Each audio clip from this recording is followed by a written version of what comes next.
Okay guys, welcome back. So this week we are following on from a really popular test we done a couple of weeks ago. It's been a couple of weeks, yeah. So when we tested the Ping Glide 3.0, the new Hydro Pearl 2.0 finish, we saw such a difference when we tested that with and without moisture versus your current gamers. Yeah. And you know, no slight to any company, but what we were really trying to establish with that is that there are other features beyond, you know, grooves and milling and these sorts of things that can really add to your performance when you're out in the course. That's a good way of putting it. And not only there's other features, there's stuff that people just simply don't think about. I would never have really thought about.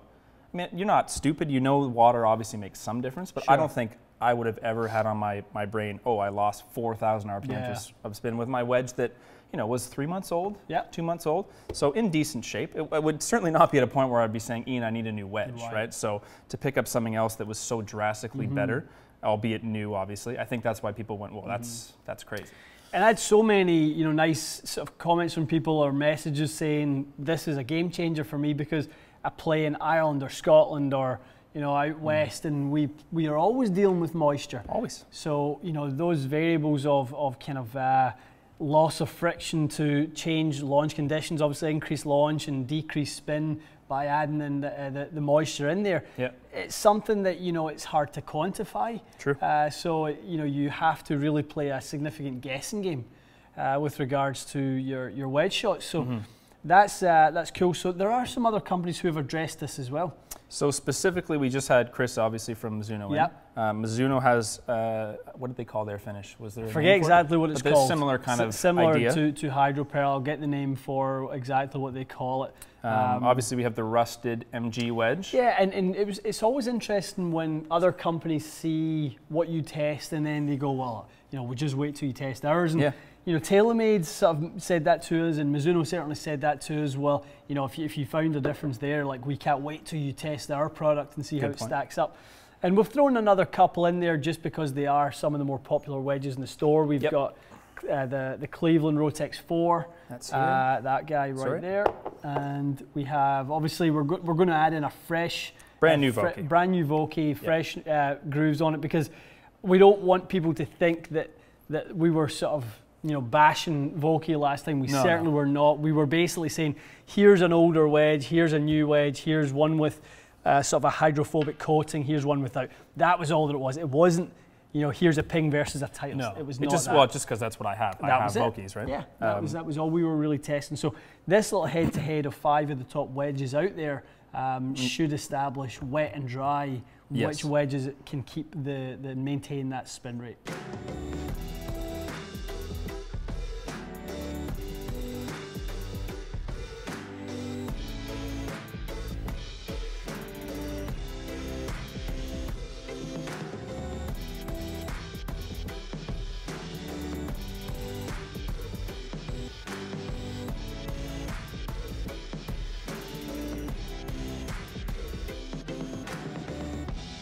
Okay, that was a marathon. Was it ever? That was a marathon. 1,000 wedges. Matty's done in. Exhausted.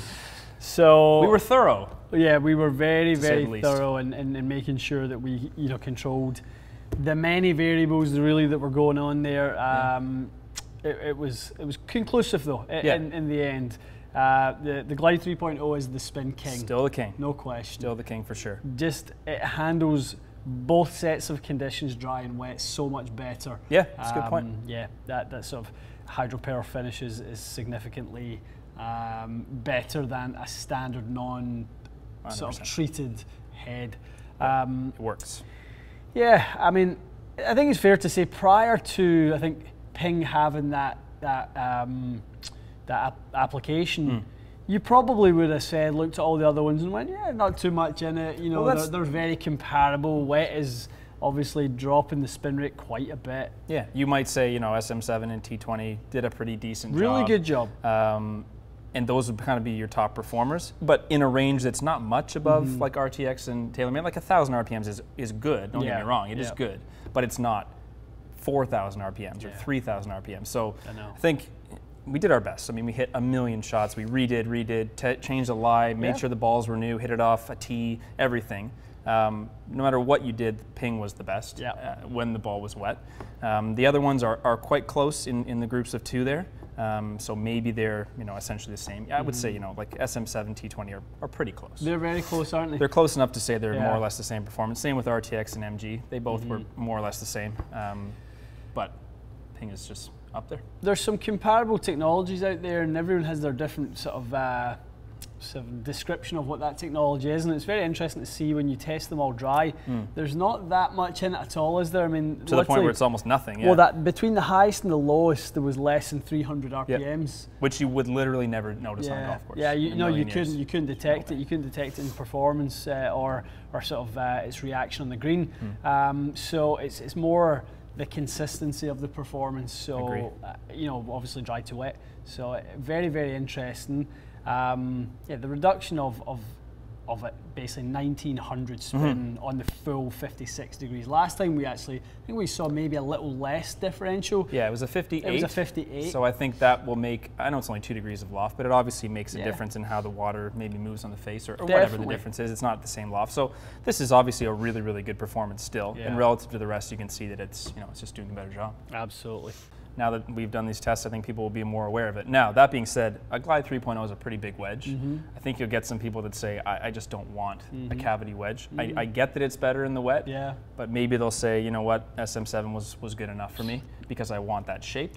So there's still decisions to be made, but it's a big advantage, but it is still, it's a different shape wedge. Yeah, no, I think that's a very fair point. I think everyone has their preference. I mean, you look at a Glide 3.0 and you look at a T20, they're quite different in shape. Miles away, aren't they? Quite different in shape. T20 is very much a continuation of an MP20 iron. You can see it just from a mile away with the shape of it. That's very true.